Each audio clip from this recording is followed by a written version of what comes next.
Eu resolvi gravar aqui que fica melhor para explicar. É, mostrando aqui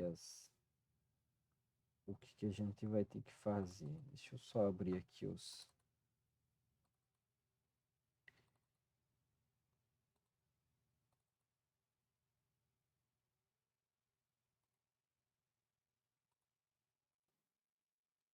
Então vamos lá. Eu mandei essa tabelinha aqui lá no grupo, a tabela de distribuição do Qi quadrado. Como que a gente vai usar ela? Lá no programa do PEST, ele vai dar os resultados assim. Eu, eu copiei e colei para ficar mais fácil, sabe? Aí, esse deGrasse Freedom aqui, que é um número 6, ele quer dizer assim, que a gente vai usar 6 graus de liberdade para comparar a 2,5%. E tá, e como que eu acho o 2,5% de significância aqui aqui nessa tabela do Qi quadrado? Eu vou pegar e esse 2,5%, ele aqui na tabela ele vai estar 0,025. Esse valor aqui.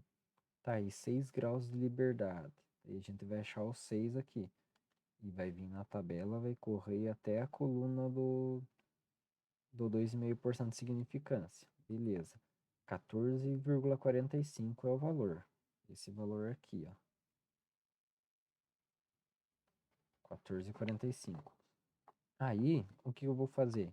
Eu vou comparar com esse valor aqui, ó, do x, que é o x calculado, né? Esse aqui que a gente usou 14,45 é o x tabelado, e esse aqui é o x calculado, que é 6,82. E a hipótese é o seguinte, aqui no enunciado ele diz, né, que teve por objetivo verificar a preferência por certo tipo de peça de teatro que está associada com o estado civil ou se a preferência e o estado civil são fatores independentes. Então, no caso aqui, a gente tem duas hipóteses sempre. Uma é a hipótese H0, que é a hipótese da nulidade, onde a gente vai usar para reformular ela a própria questão aqui. Ó, ele diz que são fatores independentes. Então, a minha hipótese da nulidade é que os meus dados são independentes. Eles não dependem do fator se a pessoa é solteira ou casada para gostar desses tipos de filme aqui. Então, essa é a minha H0, é a hipótese da nulidade, onde diz que os meus dados são independentes. Aí eu vou ter também a H1, que é a hipótese alternativa. Nessa vai ser o contrário do que diz o enunciado aqui de independentes e do que diz a H0. Ela vai dizer assim: os meus dados são dependentes, ou seja, ele é o contrário de independente, e ela quer dizer que os meus valores aqui vão estar ligados da pessoa ser solteiro, ela vai gostar de filme policial, ou se ela for casada, ela vai preferir filme de comédia ou romance e tal, e entre outros. Então as variáveis aqui vão influenciar no meu valor. E aqui no caso, daí tá, voltando no x tabelado e no x calculado. Se esse valor aqui de x, 2x ao quadrado, x calculado, fosse maior do que o 14,45 aqui, a gente teria que rejeitar a hipótese da nulidade, porque daí seria a comprovação que estaria errado. Que não, os dados são dependentes sim dos fatores, viúvo, casado e tal. E aqui no caso, ó, eu escrevi aqui, visto, né, que o x aqui é menor do que o x crítico, digamos assim, da tabela, a gente aceita a hipótese da nulidade, ou seja, H0, visto que o valor do x tabelado de 2,5% a 6 graus de liberdade, visto que o x tabelado, né, ele é maior que o x calculado. O x calculado, então, deu 6,82, ou seja, é menos que o 14, menos que o meu x dessa tabela aqui. E também o p-valor, se ele for acima de 0, tem um erro aqui. Se ele for acima de 0,025, a gente aceita a hipótese da nulidade.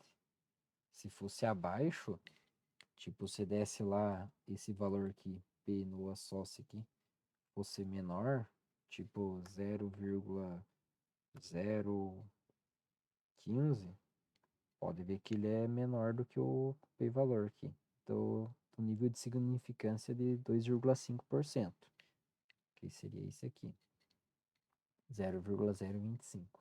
Daí eu teria que rejeitar a hipótese da nulidade, ou seja, os meus dados são dependentes. Então eu teria que colocar aqui, aceitas e a hipótese alternativa, a H1, visto que o valor do x tabelado é maior do que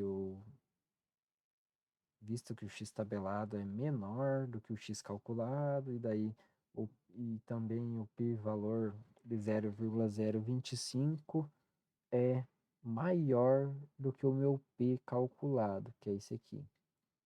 Mas nesse caso, como ele deu 0,33, então quer dizer assim, opa, vamos, esse valor aqui acima do meu nível de significância, do 0,025, que é esse aqui, que quer dizer 2,5%, como ele é maior, a gente aceita a hipótese da nulidade, que é a H0. Caso contrário, rejeitava, né? E aceitava a hipótese alternativa. Agora, então, vou falar da questão número 2. Então, aqui ele fala, né? Um estudo teve por objetivo verificar de física e matemática os alunos de uma escola de ensino médio de Guarapuava se esses dados estão relacionados ou não. Ou seja, esses estão relacionados que já me diz a hipótese da nulidade. A hipótese de nulidade, H0, né? É a primeira, onde os meus dados estão relacionados. Se tivesse aqui escrito de médio de Guarapuava não estão relacionados, aí essa seria a minha H0 também. Quando ele aparece que relacionados ou dependentes ou independentes, é essa palavrinha aqui que a gente vai usar na nossa hipótese H0, da nulidade. Aí beleza. A minha H0 os meus dados estão relacionados. A minha hipótese alternativa é não, os meus dados não estão relacionados. Daí aqui a gente fez o cálculo, né, lá no programa. Esses aqui vocês ignoram, sabe? É só isso aqui que a gente vai usar. Esse x aqui, 2, é o nosso x calculado. E aqui nessa tabela vai ter o x tabelado. A gente já vai ver lá. Então a gente olha aqui, Digress Freedom 4, quer dizer que a gente vai ter que procurar por 4 graus de liberdade. E como ele não diz aqui o nível de significância que ele quer, ou seja, a gente vai usar o padrão, que é 0,05. Ou seja, esse 0,05 quer dizer que são 5% de erro, que a gente usa sempre. Então eu vou pegar a tabela aqui e vou procurar 4 graus de liberdade, beleza. Na coluna do 0,05, 4 graus de liberdade ao nível de significância de 5%, 0,05, é 9,49. Qual que é o valor do nosso x calculado aqui? 14,23. Ele está acima. Então, como ele está acima do nosso x tabelado aqui, a gente já deve rejeitar a hipótese da nulidade, que é a H0. E também outra coisa aqui é o nosso valor P aqui. Esse valor aqui. Ele está abaixo de... Quer ver? Deixa eu colocar aqui embaixo. Ele é um número abaixo desse valor aqui. Ele é um número abaixo do nosso número, né? Pode ver. Que no caso aqui, nesse zero, devia estar o 5. Então, como ele está abaixo do nosso P aqui, do nosso P aqui, de 0,05, então a gente rejeita a hipótese. Sempre que esse P calculado que for abaixo do P de 0,05, aí a gente rejeita a hipótese H0 da nulidade. Então, daí a gente observando esses dados aqui, essa vai ser a observação que a gente vai ter que fazer, sempre. Ver se esse P aqui estiver abaixo do meu nível de significância, ou seja, 0,025, que é 2,5%, ou de 5%, que é 0,05 aqui na tabela do Q quadrado, aí a gente deve rejeitar a hipótese da nulidade, que é a hipótese que os dados estão relacionados. Ou seja, essa tabela está confusa, eu não vou nem tentar explicar. Então, daí a gente sempre analisa.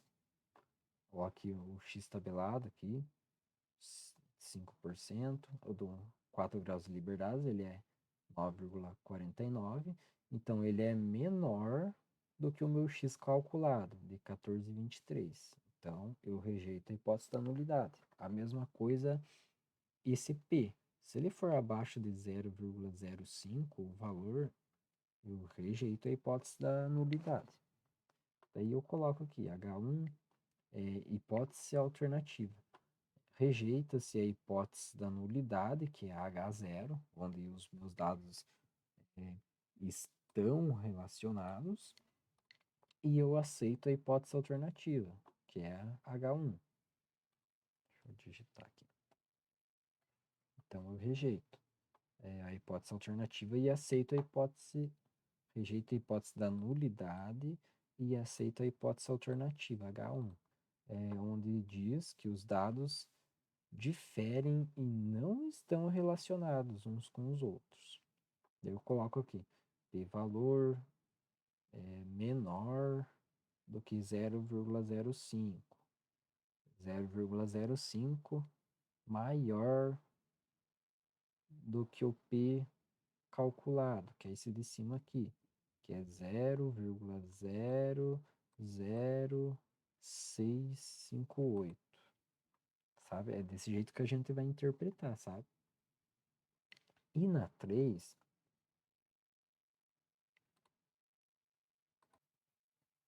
e na minha 3, eu não tenho certeza que tá certo, mas ó, ele dá um nível de significância de 5%, né? Então é nessa coluna do 0,05 que a gente vai usar para comparar, sabe? Professor Rogério tal, realizou um estudo observada de uma florística da mata ciliar próximo ao Rio Iguaçu e deseja saber se a distribuição diamétrica observada de uma floresta segue a distribuição dos diâmetros estimados pela função de Weibull, considerando os parâmetros alfa. Esses eu acho que ignora, sabe? Só usa o nível de significância aqui. Eu acho, não tenho certeza. Tá, jogou no programa lá esses valores aqui, essa tabela. Aí aqui tinha a hipótese da nulidade e a hipótese H0, né? A hipótese nulidade dele era que a distribuição observada da floresta seguia a distribuição dos diâmetros dessa função de Weibull. Então essa é a H0. Segue a função de Weibull. E a hipótese alternativa é que, não, esses dados não seguem a função de Weibull. A distribuição da função de Weibull.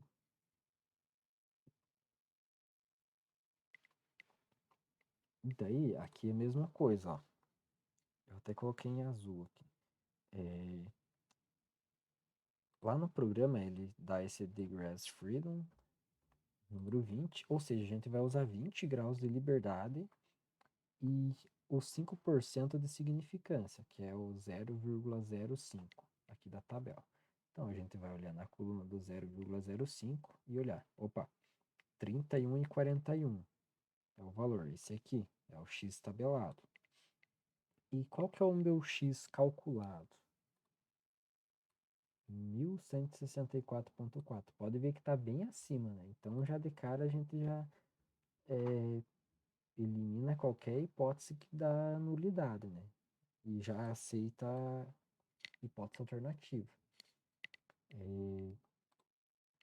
Tá, beleza. E olha que também que o meu P é bem abaixo, né? Ó, 3,0793 na menos 34, ou seja, tem 234 zeros na frente do 3 aqui, 0,7. Então a gente já, de cara, já rejeita a hipótese da nulidade e aceita a hipótese alternativa, a H1, onde os dados diferem da distribuição de Weibull, tendo como x tabelado, né, 31,41, menor que o x calculado de 1164. E o valor de P ele é menor do que o P nível de significância 0,05. Eu acho que deu para entender bem isso, né? Então, esses nível de significância aqui de 5%, ele vem e a gente olha aqui. O 5% de nível de significância é 0,05. Se fosse 2,5%, seria 0,025, essa opção aqui. E daí a gente só olha quantos graus de liberdade que o programa dá lá, que é essa opção aqui, que sempre vai estar acima do P aqui. Esse Degrassi Freedom. Beleza? Qualquer dúvida, só dá um grito.